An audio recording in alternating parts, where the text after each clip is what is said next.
그래서 동기가 뭐 예를 들어서 부동산 투자했는데 어느 날 파리 조치를 통해 가지고 부동산에 금리가 올라가고 뭐 이래 버리면 돈에 이제 압박을 받겠죠. 금전적인 압박. 그래서 그런 부분에 대한 기회를 엿본다는 거죠.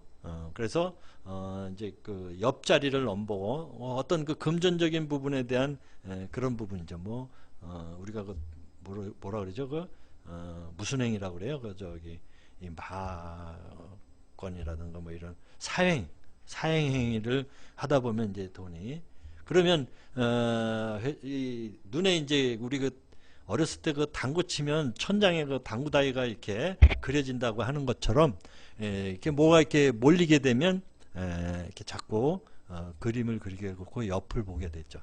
그래서 이제 그런 게 탈취당하고 탈취하게 되면 그거 아무것도 아닌데 나중에 적발되면 자기 합리화를 한다는 거죠.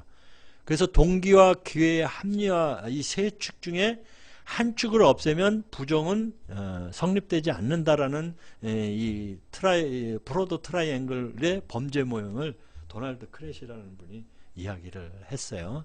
자, 여기까지는 이제 저기를 하는데 관리와 감시 이런 부분이 있어요.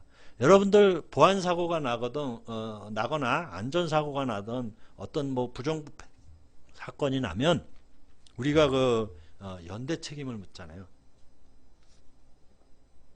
회사든 공기업이든 자기 직원 관리 소홀이라는 말을 하잖아요. 그래서 이런 동기와 기회와 합리화에 관련된 이메일이 증가를 하게 되면 여러분들 그 감시로 자꾸 해서 이런 부분을 관리를 안 하고 계시는데 직원들과 소통 내지는 직원들의 분위기 파악 이거는 회사에서나 간부들이 실질적으로 이런 거는 하고 계셔야 되는 게 맞는 거잖아요. 그래서 이거는 감시가 아니라 관리 개념입니다. 그래서 회사 메일을 이렇게 일반 메일이 아닌 포털 사이트 메일이 아닌 회사 메일을 쓰도록 하고요. 이런 부분에 부합되면 메일이 증가한다. 그러면 관리 차원에서 전산실에 확인을 하는 것도 여러분들의 이 회사 자산을 보호하는데 한 부분이 될 수 있어요. 그래서 관리지 감시가 아니라는 부분을 제가 강조를 합니다. 그래서 이런 부분들을 이제 우리가 자산 가치가 높은 인재들을 확보하기 위해서 교육들을 많이 시키잖아요.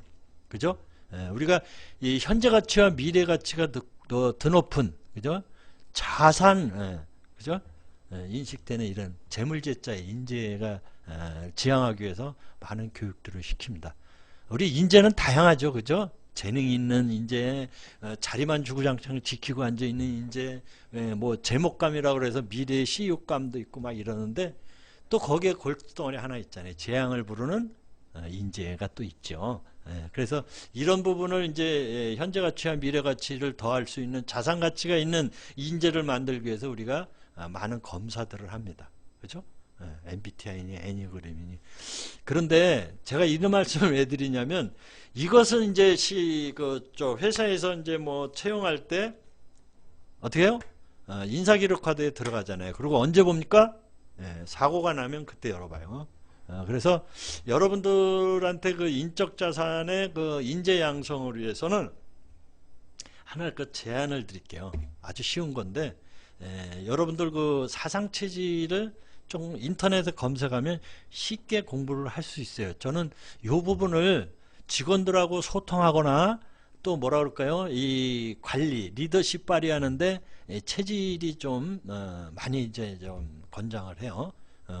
근데 이 디스크의 행동 유형하고 사상 체질의 행동 범위하고는 상당히 유사합니다. 그런데 데이터 값이 좀 틀려요. 주도형 같은 경우에는 16% 나오는데 한의학에서 태양인은 1, 2% 얘기를 합니다. 반대로 태음인은 한의학에서는 50%를 얘기를 해요. 이 안정형에서는 이제 디스크 유형에서는 23%, 5% 이렇게 이야기를 합니다. 이런 데이터 값이 좀 틀릴 뿐이지 그 행동 유형의 이런 부분이 굉장히 유사해요. 이 디스크 행동 유형이 서강대 김재득 교수가 최근에 정부로부터 직접재산권으로 인정을 받았어요. 그래서 요거 사용할 때는 이제 그분의 허락을 받아야 됩니다. 지적재산권으로. 근데 저는 이제 이 사상체질을 왜 권장을 하냐면요. 이 1895년 6년에 이제 우리 그 이재마 선생이 동의수세보원에서 사람이 태어날 때 오장육부의 대소 강약에 따라서 생김새가 다 틀리고 생리적 병리적 현상이 다르다 그랬어요. 똑같은 것을 보고 다르게 이야기하는 특이한 체질들이 있더라는 얘기죠. 이게 사상체질이에요.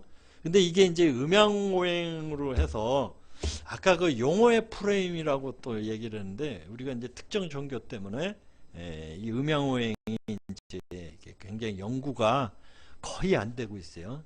근데 이 에너지 역학이라는 부분은 우리가 그 1910년대 세계적인 분석 심리학자 구스타프 칼 융에 의해서 이 동양 철학이 서양 철학에 알려지면서 이 연구가 활발히 이어지면서 키네시올로지라고 에너지 역학을 이것이 이제 1960년대부터 공인된 학문이에요.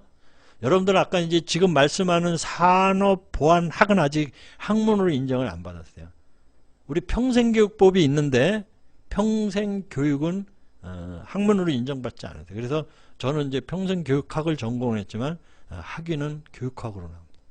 이런 것처럼 이 키네시올로지라고 하는 이게 학문으로 굉장히 발전이 되고 있는데 우리나라는 이제 음양오행 미신이다라고 이렇게 딱 해서 이야기를 잘 이렇게 연구가 지금 거의 안 된다는 부분이 안타깝다라는 이야기인데요.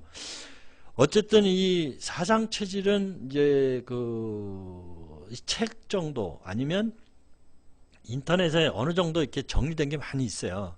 너무 막 깊게 들어가지 마시고요. 사상 체질을 바탕으로 한 건도원 박사의 뭐 팔상 체질이라든가 이명복 박사의 뭐 이제 이게 오링 테스트 하는 거 이런 깊이 들어가면 머리 아프니까요. 이 간단하게 이제 그 검색을 하면 그 사람 식습관, 밥 먹는 거 이렇게 그 먹는 거 보면 이렇게 대충 나와요. 인터넷에 이렇게 그 정리된 게 있거든요. 그 행동류. 그 다음에 뭐 아로마라든가 뭐 화장품이라든가 이런 거 쓰는 걸 이렇게 가만히 보면 그 쓰는 거에 따라서 체질이 확인이 될 수가 있어요. 그래서 이제 그 권장을 드리면 이 소통을 위해서 제가 말씀을 드리는 거예요. R&D를 하시고 멘티 기업하고 이렇게 이야기 나눌 때 상대가 거부감이 갖지 않게 접근을 하려면 R&D 하시는 분들은 체질 공부를 조금 하시라고 하는 말씀 제안을 드리는 거죠. 선택은 여러분들한테 있는데 우리 그 한의학자인 그 김달래 박사라고 있습니다. 10가지 체질을 알면 성공이 보인다라는 책이 있어요. 이분이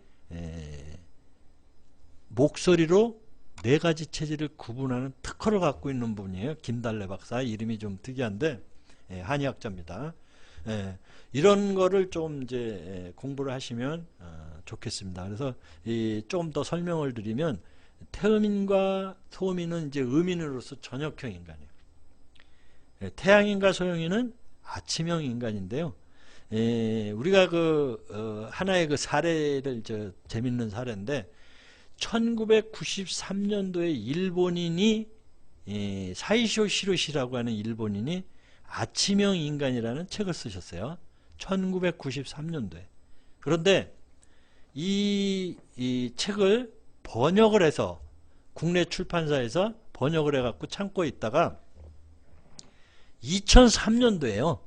7월 달에 아침형 인간을 출간을 하게 됐어요. 그런데 이 한 달 사이에 100만 부가 팔렸어요. 2003년 8월에 무슨 일이 있었나요? 썸머타임즈가 있었잖아요. 썸머타임즈.